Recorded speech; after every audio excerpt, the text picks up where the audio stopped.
Alors, je fais un petit récapitulatif. On n'est plus à Cuba. Première chose. Deuxième chose, on a toujours en VHDL les trois façons de programmer. Donc, vous avez vu le flux de données, on a vu le comportemental et le structurel. On n'a pas vu beaucoup de structurel encore. Je vais vous faire d'autres exemples éventuellement. Le flux de données, c'est ce que vous avez vu le plus. On va en voir encore d'autres façons de faire en flux de données. Comportemental, on va en voir vraiment encore d'autres. C'est vraiment celui-là que, en tout cas, c'est celui-là qui est le plus utilisé parce qu'on fait juste décrire la façon de faire. OK? Donc, mots-clés, en structurel, il y a des composants, des components. En comportemental, le mot-clé, c'est process. Hein, regardez, branchement de composants. Branchement, ici, c'est utilisation de process. Si vous voyez un process, c'est comportemental. Si vous voyez un composant, ça, c'est structurel. Le process, c'est du comportemental. L'instanciation d'un composant, instantiation, déclaration, faites attention. Alors, retournez voir les vidéos. Donc, instantiation d'un composant, si vous voyez des composants instanciés, nécessairement, c'est du structurel. Puis les flux de données, ben, c'est une assignation en dehors de tout ça. Donc, ce qu'on va voir plus bas ici, ce sont des instantiations, pas des instantiations, excusez, des assignations en flux de données. Donc, on a deux sortes. Celle que vous avez vue avec le when else. Donc, on assigne une seule sortie avec plusieurs conditions différentes avec un when else. Ça, c'est une assignation conditionnelle de type, moi je les appelle le type when else. Il n'y a pas de nom vraiment donné à ça, mais c'est du flux de données.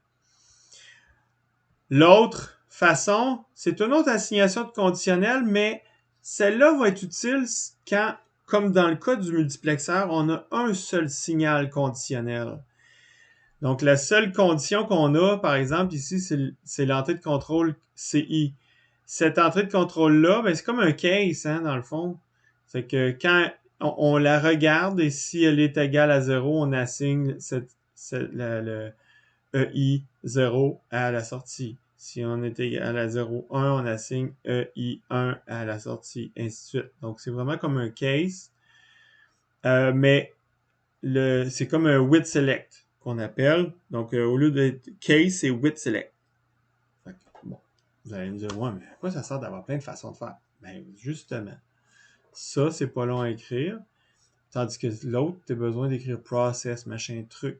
La façon d'évaluer ça avec un simulateur, ça, c'est réévalué à chaque tour de boucle. Chaque tour, il réévalue. Est-ce que ça a changé? Est-ce que ça a changé? Tandis que le process, lui, au niveau simulation, va être plus efficace, plus rapide parce qu'il regarde la liste d'insensibilité. Ah, pas changé. On garde ça de même. Donc, bon. Par contre, au niveau d'écrire du code, ça, c'est bien moins long à écrire que d'écrire un process. Parce que taper un process, begin and process, machin truc. Plein de façons de faire. OK? Donc, là, vous allez me dire, ouais, mais il faut tout retenir la syntaxe. Oui, il faut retenir la syntaxe. C'est pour ça que je vous donne accès à ceci. Ça, vous avez droit à ça à l'examen. D'ailleurs, il ne faut pas que j'oublie. À l'examen, il faut que je vous l'apporte. Je vais vous en apporter. Ne vous en faites pas. Donc, vous avez droit à ça. Je veux pas que vous appreniez tout par cœur. Par contre, c'est important que vous compreniez comment l'utiliser. Je vous donne un aide-mémoire. Sachez comment. C'est pas juste taper, écrire ce qui est écrit là. Parce que je vous poserai pas des questions que c'est ça la réponse qui est écrite dans l'aide-mémoire. Ce qui est écrit ici, là, c'est juste un exemple. OK? Mais vous devez les modifier. J'ai vu des fois des gens qui comprenaient pas ce qui se passait, puis ils ont recopié exactement ce qu'il y avait dans l'aide-mémoire. Non, c'est marche pas. OK? Faut que vous compreniez le code. Je veux que vous compreniez qu'est-ce que vous faites. OK? OK. Les process. Je reviens sur la liste de sensibilité puis tout ça. Donc, les process, c'est des blocs de logique. C'est des blocs de logique dont l'exécution est en quelque sorte séquentielle. J'aime pas vraiment le mot séquentiel, c'est pas séquentiel vraiment, mais effectivement, on va évaluer étape par étape. Puis dans chaque bloc, c'est tout indépendant. Chaque bloc, si vous faites deux process, un en dessous de l'autre, ils sont indépendants. C'est des blocs de circuit. C'est comme sur votre breadboard, vous pouvez faire un régulateur de tension sur un bout, puis vous faites un autre bout, c'est, je sais pas moi, un ampli-up avec un additionneur. Les deux sont indépendants, même si vous voulez changer de place sur votre breadboard, ça ne change rien. C'est la même chose dans le VHDL. Des process, c'est des blocs d'exécution. Vous pouvez les interchanger de place, ça ne change rien. Okay? Par contre, à l'intérieur du process, l'ordre dans lequel vous écrivez les choses peut avoir une certaine importance. On peut se servir de cet ordre-là justement pour nous aider à décrire la fonctionnalité ou le comportement, parce qu'on est en comportemental. Donc, la liste de sensibilité est importante.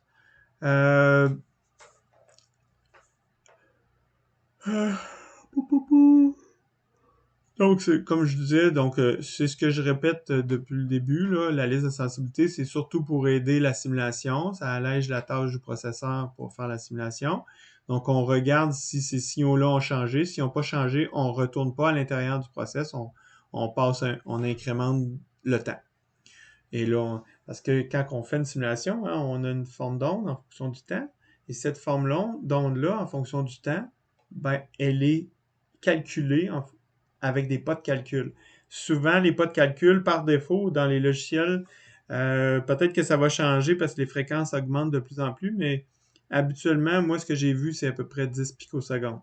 On peut le changer, mais habituellement, c'est autour de 10, 2, autour de.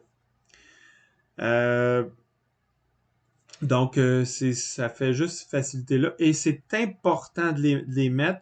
Donc, dans le cas ici, vous voyez, j'ai deux entrées. C'est un multiplexeur 4.1. Si vous vous souvenez du multiplexeur 4.1, je ne l'ai plus au tableau. Mais le multiplexeur... Bon, je peux leur dessiner. Tableau. Le multi 4.1. Hein, il y a 4 bits E, puis 2 bits de sélection. Ce qui veut dire que j'ai ici, ça, on pourrait le redessiner plus simplement avec un gros boss de 4 bits, puis un boss de contrôle de 2 bits. Hein? C'est comme ça qu'on le fait avec le langage. Un boss de 4 bits, un boss de 2 bits. Donc, on a une entrée de 4 bits, une entrée de 2 bits. Et si vous regardez le process qui fait le comportemental du MUX 4.1, c'est ce qu'on va faire. Donc, si vous regardez le process ici, j'ai mes deux entrées dans la liste de sensibilité. En fait, ces deux entrées-là, c'est des entrées de plusieurs bits. E a 4 bits, C a 2 bits. Ce qui veut dire qu'en fait, ici, ce que je lis, ce que j'écoute, ce que je regarde fonctionner, ce sont 6 bits en tout.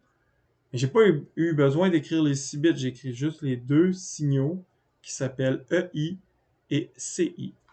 Okay? Donc, dans la liste de sensibilité, je mets tous les entrées de mon système que je veux faire avec mon process. Fait que c'est ce que j'ai fait. J'ai mis E puis C. Fait que j'ai C, if C est égal à 0, j'assigne EI 0 à la sortie, et ainsi de suite. Donc, c'est le comportement de mon multiplexeur 4.1 ici, que j'ai là. Comportemental. Je pourrais faire aussi dans du comportemental, au lieu d'utiliser des if, else if, else if, else if, else, comme j'ai fait ici, faites attention, hein, en langage C, il n'y a pas de else if. Ça n'existe pas en langage C. En C, c'est if, else. Dans le else, j'écris un nouveau if. Tandis qu'en VHDL, vous avez if, else if, else if, else if, else. C'est pas pareil. Ça fait en sorte que si j'ai pas ça, je regarde la condition d'ici. Si c'est pas là, je regarde la deuxième. Aussitôt qu'il y en a une qui est vraie, j'arrête d'évaluer le reste, j'assigne puis je sors. OK? Ça, c'est le comportement du langage. Donc, le if, else if permet d'évaluer, mettre les choses en haut en priorité, puis plus je descends, moins c'est prioritaire. Puis évidemment, c'est exclusif parce que là, je regarde C, puis l'entrée C, elle aura une seule valeur possible à la fois, à chaque tour de boucle. Donc, étant donné ceci, ben, c'est pas vraiment une priorité ce qui est en haut, mais je peux m'en servir comme une priorité si je veux. L'autre façon, c'est avec des cases, case when. Donc, case when, ça s'écrit comme ça. Si vous regardez dans l'aide-mémoire, vous avez tout ça, hein? Vous avez un exemple ici avec if, else if, else if, else. C'est pas le même exemple que ce que vous avez dans les notes de cours. Ça en est un nouveau. Puis vous avez un autre exemple avec case, puis case when. Donc, ce que je veux vous montrer ici, par contre, c'est que ça, il n'y a pas d'horloge là-dedans. Ça reste encore dans le même bloc de matière. C'est du combinatoire. Lorsque vous avez des assignations comme ça donne une équation au bout, hein, avec, je fais souvent, l'équation, là, au lieu de le dessiner, je fais souvent un nuage. Je ne veux pas avoir à dessiner un circuit. OK? On veut surtout plus avoir à dessiner trop souvent. Là, dans le cours, je vous le fais souvent dessiner parce que je veux que vous compreniez ce que vous faites. Je veux que vous sachiez faire un circuit. Si jamais j'ai à le dessiner un jour, je vais toujours pouvoir vous le dessiner. Par contre, on est large dans ce domaine-là. On essaie de pas trop faire des choses quand c'est pas nécessaire. Donc, je fais souvent des petits nuages, mais c'est un circuit combinatoire avec des portes logiques là-dedans. À chaque fois que vous voyez un nuage avec LC dedans, c'est toujours des portes logiques avec des fils. That's it. OK? Il n'y a pas de bascule là-dedans. Ce n'est que des portes logiques avec qui rentrent et qui sortent. OK? Comme vous avez vu jusqu'à maintenant. Donc, quand je fais un if, else if, là, ça donne un circuit logique. Quand je fais un case when, machin truc, ça donne un circuit logique, combinatoire. Ça veut dire que je pourrais écrire la table de vérité de ce circuit-là, ici, par exemple, j'ai 4 bits d'entrée, j'ai 8 bits de sortie.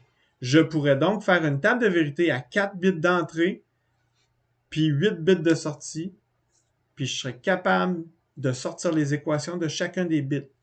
Mais évidemment, si j'écris ça, c'est le synthétiseur qui sort l'équation pour vous autres. Ça, c'est merveilleux. OK? Là, on serait rendu là. OK?